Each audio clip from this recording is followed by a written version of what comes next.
میری پیاری اسلامی بہنوں، آج میں تمہارے لیے ایک ایسا بیان لے کر آیا ہوں جسے سن کر تمہاری روح کانپ اٹھے گی، تمہارا دل تیزی سے دھڑکنے لگے گا اور تمہیں احساس ہوگا کہ ہم کس قدر غفلت کی زندگی جی رہے ہیں۔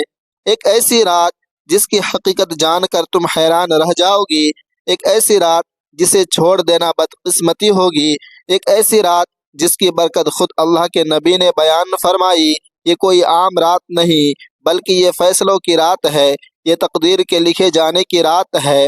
یہ وہ رات ہے جس میں اللہ اپنے بندوں پر رحمتوں کی بارش برساتا ہے۔ جی ہاں، وہ کون سی رات ہے؟ وہ ہے شب برات۔ شب کا مطلب ہے رات اور برات کا مطلب ہے نجات، یعنی وہ مبارک رات ہے جس میں اللہ تعالیٰ گناہ گاروں کو جہنم سے نجات عطا فرماتا ہے، توبہ کرنے والوں کو معاف کر دیتا ہے اور بے شمار لوگوں کی قسمت کے فیصلے لکھے جاتے ہیں۔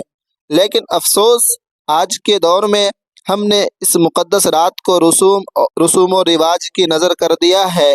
اس بابرکت رات کو ہم آتش بازی میں ضائع کر رہے ہیں، لیکن ہمیں پتہ نہیں کہ یہ رات عبادت کی رات ہے، یہ رات جھکنے کی رات ہے، یہ مبارک رات اللہ کے حضور رونے کی رات ہے۔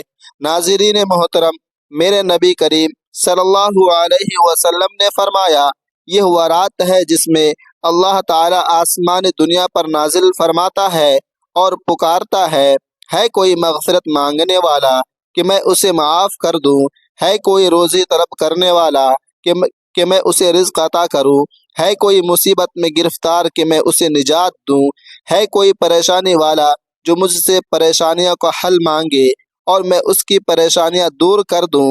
اور یہ صدا پوری رات لگتی رہتی ہے۔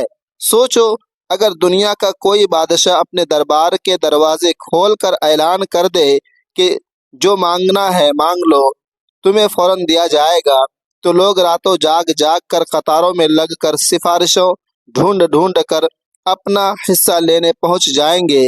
لیکن افسوس، آسمانوں کا بادشاہ، پوری کائنات کا مالک خود ہمیں بلا رہا ہے، مگر ہم بے خبر سو رہے ہیں۔ یہ شب برات کی رات ہے، وہ مبارک رات جب زمین پر اللہ کی رحمتوں کی بارش ہوتی ہے اور ہم غفلت کی چادر اوڑھ کر اس موقع کو گنوا دیتے ہیں۔ کیا ہم اس رات جاگ کر اپنے گناہوں کی معافی نہیں مانگ سکتے؟ کیا ہم اس رات اللہ کے حضور جھک کر اپنی قسمت کے فیصلے نہیں بدلوا سکتے؟ یہ تو وہ رات ہے جسے سنوارنے والے کامیاب ہوتے ہیں اور ضائع کرنے والے ناکام ہوتے ہیں اور بہت بڑا نقصان اٹھاتے ہیں۔ لیکن سب سے پہلے تو میں اس بابرکت رات کے بارے میں کچھ خاص معلومات دوں گا۔ یہ وہ رات ہے جسے پوری کائنات میں ایک خاص مقام حاصل ہے، ایک ایسی رات جس میں تاریخ کے بے شمار حیران کن اور عقل کو دنگ کر دینے والے واقعات رونما ہوئے۔ اگر ہم آغاز انسانیت سے دیکھیں تو تاریخ کی کتابوں سے معلوم ہوتا ہے کہ حضرت آدم علیہ السلام کی توبہ اسی شب برات میں قبول ہوئی، انہیں اسی رات میں زمین پر خلافت عطا کی گئی۔ پھر حضرت نوح علیہ السلام کی قوم پر عذاب کے فیصلے کی رات بھی یہی تھی، جب پانی کے طوفان کا آغاز ہوا اور اللہ نے اپنی قدرت سے ظالموں کو نیست و نابود کر دیا، تو وہ رات بھی شب برات کی رات تھی۔ آگے بڑھیں، تاریخ کی کتابوں میں لکھا ہے کہ حضرت ابراہیم علیہ السلام کو جس رات آگ میں ڈالا گیا تو وہ رات بھی شب برات تھی، اور اس بابرکت رات کے صدقے اللہ نے آگ کو حضرت ابراہیم پر گلزار بنا دیا۔ سبحان اللہ! حضرت موسیٰ علیہ السلام کو اسی رات اللہ سے ہم کلامی کا شرف ملا اور بنی اسرائیل کے لیے فرعون کے ظلم سے نجات کا راستہ کھلا۔ حضرت داؤد علیہ السلام کو بادشاہت کا فرمان ملا۔ جس رات حضرت سلیمان علیہ السلام کو جنوں پر حکمرانی کا اختیار دیا گیا، وہ رات بھی شب برات تھی۔ اسی رات کو حضرت یونس علیہ السلام کو مچھلی کے پیٹ سے نجات ملی۔ حضرت ایوب علیہ السلام کو اسی رات بیماریوں سے شفا ملی۔ اسی رات اللہ تبارک و تعالی نے حضرت زکریا علیہ السلام کی دعا قبول کی اور انہیں حضرت یحییٰ علیہ السلام کی خوشخبری سنائی۔ پھر وقت گزرتا گیا اور یہ رات مزید عظمتیں سمیٹتی گئی۔ حضرت عیسیٰ علیہ السلام کے آسمانوں پر اٹھائے جانے کا واقعہ بھی اسی رات پیش آیا، اور یہی وہ مبارک رات تھی جب دنیا کو وہ آخری نبی عطا کیا گیا جن کے آنے کی بشارت تمام آسمانی کتابوں میں پہلے سے موجود تھی، جب میرے نبی کریم صلی اللہ علیہ وسلم کو نبوت عطا ہوئی، جب ان پر پہلی وحی نازل ہوئی، جب آپ کی ہجرت کے فیصلے ہوئے، جب غزوہ بدر کا فیصلہ آسمانوں میں لکھا گیا، جب مکہ کی فتح کا مقرر وقت مقرر ہوا، یہ سب اسی رات کے فیصلے تھے۔ یہاں تک کہ آج بھی اس رات یعنی شب برات میں وہی عظمت، وہی رحمتیں، وہی فیصلے اور وہی برکتیں موجود ہیں۔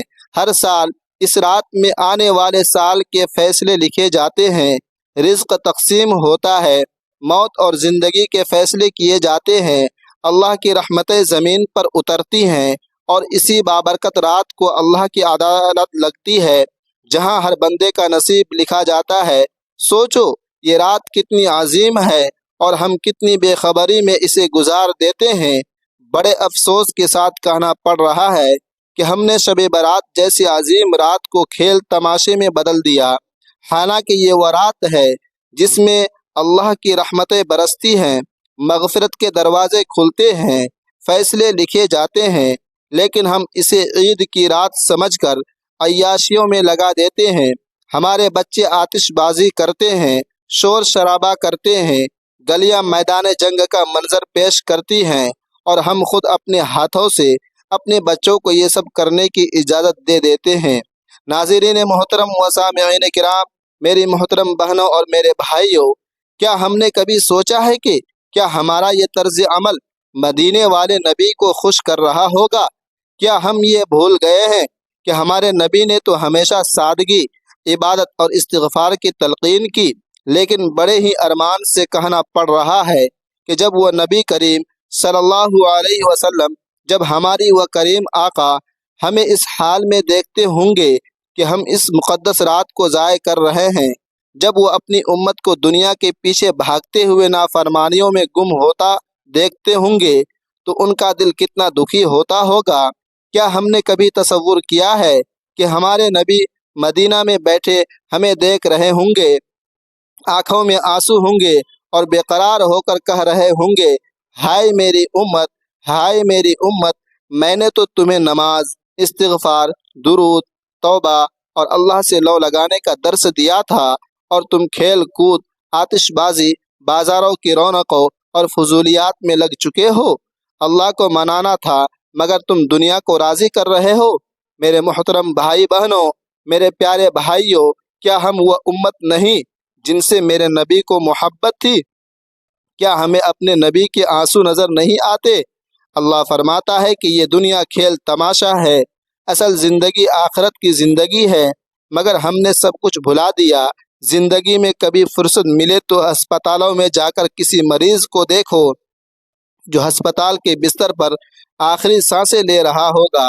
اگر ہم غور کریں تو وہ مریض رو رو کر کہہ رہا ہوتا ہے، کاش مجھے وہ موقع مل جائے کہ میں ایک رات ہی صحیح سجدے میں گزار لوں، ایک رات ہی صحیح اپنے رب کو راضی کر لوں، مگر افسوس موت اسے مہلت نہیں دیتی۔ وہ مریض ہو کر یہ تمنا کر رہا ہے، اور ہم صحت مند ہو کر بھی اس مبارک رات میں اللہ کے آگے جھکنے سے انکار کر رہے ہیں۔ کبھی قبرستان جا کر دیکھو، کیسی خاموشی ہے، کیسا اندھیرا چھایا ہوا ہے۔ وہ لوگ جو کبھی ہمارے ساتھ تھے، جو ہنستے تھے، بولتے تھے، جیتے تھے، آج وہ مٹی میں جا چکے ہیں، اور ہم بھولے بیٹھے ہیں کہ ایک دن ہمیں بھی وہی جانا ہے۔ ناظرین محترم و سامعین کرام، سوچو جب فرشتے ہمارے اعمال کا حساب کریں گے اور ہم اللہ کے دربار میں پیش ہوں گے تو کیا ہم کہہ سکیں گے کہ اے اللہ، ہم نے شب برات تیرے حضور جھک کر تجھے سجدے کر کے، تجھے راضی کر کے اپنی بخشش کروائی تھی؟ ایک لمحے کے لیے سوچو، کیا ہم اس رات کو ضائع کر کے قیامت کے دن اللہ کے حضور شرمندہ نہیں ہوں گے؟ خدا را میری بہنوں، دنیا کے چند لمحوں کی خوشی ہمیشہ کی بربادی میں نہ بدل دینا، کیونکہ جو ایک رات بھی اللہ کے خوف سے آنکھوں میں آنسو لے کر گزار لے تو وہ آخرت میں کبھی رسوا نہیں ہوگا، کبھی رسوا نہیں ہوگا۔ میری پیاری بہنوں، اس بابرکت رات کو 5 عمل ضرور کرنا، کیونکہ یہ 5 عمل تمہاری نسلوں کو سنوار دیں گے، تمہاری تقدیر بدل دیں گے، تمہارے سوئے ہوئے مقدر کو جگا دیں گے، تمہاری غربت کو جڑ سے ختم کر دیں گے، تمہاری دعاؤں کو وہ اثر عطا کریں گے جو کبھی رد نہیں ہوگا۔ یہ 5 عمل تمہاری زندگی میں وہ خوشحالی لے آئیں گے جو تمہیں ہمیشہ کے لیے پرسکون رکھے گی، تمہیں وہ روشنی بخشے گی جو کبھی بجھے گی نہیں، تمہارے لیے بخشش کے وہ دروازے کھولیں گے جو کبھی بند نہیں ہوں گے، اور وہ برکتیں نازل کریں گے جو کبھی کم نہیں ہوں گی۔ ناظرین محترم و سامعین کرام، اب وہ اعمال کون سے ہیں جو ہمیں ہر حال میں کرنے چاہیے؟ نمبر 1، توبہ اور استغفار کرنا۔ پہلا عمل توبہ اور استغفار ضرور کرنا۔ توبہ اور استغفار وہ طاقتور ہتھیار ہے جو مٹی میں دبے ہوئے نصیبوں کو چمکا دیتے ہیں، جو برے وقت کو اچھے وقت میں بدل دیتے ہیں، جو مایوسی کو امید میں اور زوال کو عروج میں بدل دیتے ہیں۔ تو پیاری بہنوں، جب ایک بندہ دل سے توبہ کرتا ہے تو زمین و آسمان کے فیصلے اس کے حق میں بدلنے لگتے ہیں، اس کی بند قسمت کے دروازے کھل جاتے ہیں، اس پر مشکلات کے دروازے بند ہو جاتے ہیں، اور اس کی زندگی میں ایسی برکتیں اترتی ہیں جو کبھی ختم نہیں ہوتی۔ توبہ گناہوں کو صرف مٹاتی ہی نہیں بلکہ تقدیر بھی بدل دیتی ہے۔ یہ دل کی وہ صفائی ہے جس کے بعد اللہ کی رحمت بے حساب برستی ہے۔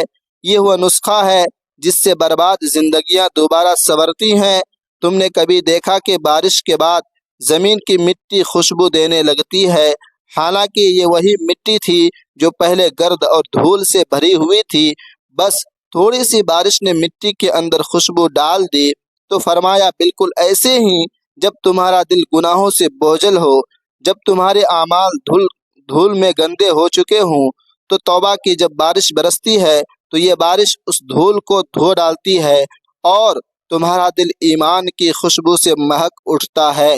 یہاں پر میں آپ لوگوں کو ایک گنہگار نوجوان کی توبہ کا واقعہ سناتا ہوں۔ پرانے دور میں ایک نوجوان تھا جو گناہوں میں ڈوبا ہوا تھا۔ وہ ہر رات اللہ کی نافرمانی کرتا تھا، نماز سے دور، ذکر سے غافل اور برائیوں میں مگن تھا۔ دنیا کی چمک دمک نے اس کی آنکھوں پر پردہ ڈال دیا ہوا تھا، حلال حرام کی تمیز ختم ہو چکی تھی۔ وہ سمجھتا تھا کہ زندگی بس یہی ہے، جو دل چاہے وہی کرو، جو مزہ دے وہی صحیح ہے، لیکن وہ یہ نہیں جانتا تھا کہ اللہ اس پر نظر رکھے ہوئے ہے، اس کے گناہ لکھے جا رہے ہیں، اور ایک دن ایسا آئے گا جب سب کچھ بدل جائے گا۔ ایک رات وہ معمول کے مطابق گھر سے باہر نکلا، دوستوں کے ساتھ ہنسی مذاق میں مشغول تھا۔ اچانک ایک ایسا منظر دیکھنے کو ملا جس نے اس کے دل کی دنیا بدل ڈالی۔ ایک جنازہ جا رہا تھا، اس نے اپنی آنکھوں سے دیکھا، لوگ رو رہے تھے، کوئی کہہ رہا تھا یہ کل تک ہمارے ساتھ تھا، اور کوئی کہہ رہا تھا کہ اب نہ ہنس سکتا ہے اور نہ ہی بول سکتا ہے۔ ایک بزرگ چیخ چیخ کر کہہ رہے تھے، لوگو، موت برحق ہے، آج یہ گیا کل تم بھی جاؤ گے۔ جو آج زمین پر چل رہا ہے کل زمین کے نیچے ہوگا، جو آج اپنے گھروں میں آرام سے بیٹھا ہے کل اسے 4 کندھوں پر اٹھا کر قبرستان کی طرف لے جایا جائے گا۔ یہ دنیا کسی کے لیے نہیں رکتی، نہ دولت ساتھ جاتی ہے، نہ شہرت، نہ طاقت، نہ رشتے۔ آج تم ہنستے ہو کل تمہاری ہنسی ختم ہو جائے گی۔ آج تمہاری آنکھوں میں روشنی ہے کل یہی آنکھیں ہمیشہ کے لیے بند ہو جائیں گی۔ تم جسم کو سنوارتے ہو، جس کے پیچھے وقت لگاتے ہو، کل یہی جسم مٹی میں دفن ہوگا اور چند دنوں میں مٹی کا حصہ بن جائے گا۔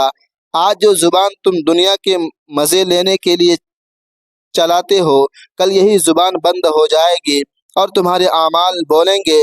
سوچو، قبر میں اترنے کے بعد کون تمہاری مدد کرے گا، کون تمہیں بچائے گا؟